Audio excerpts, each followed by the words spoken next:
Hello everybody, I want to show you with this video how you can insert a microSD card at a Redmi A3.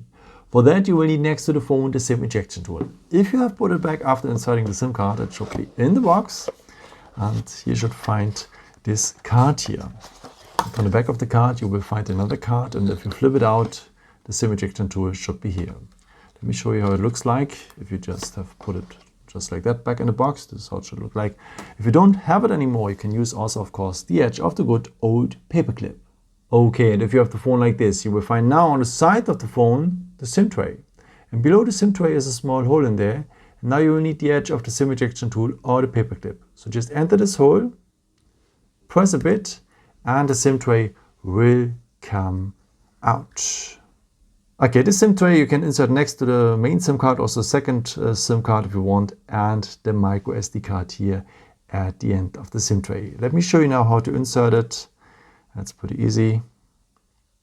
Just like this. And yeah, take care that nothing jumps out here. And yeah, this is how it should look like then. Yeah, this is how it should look like then here.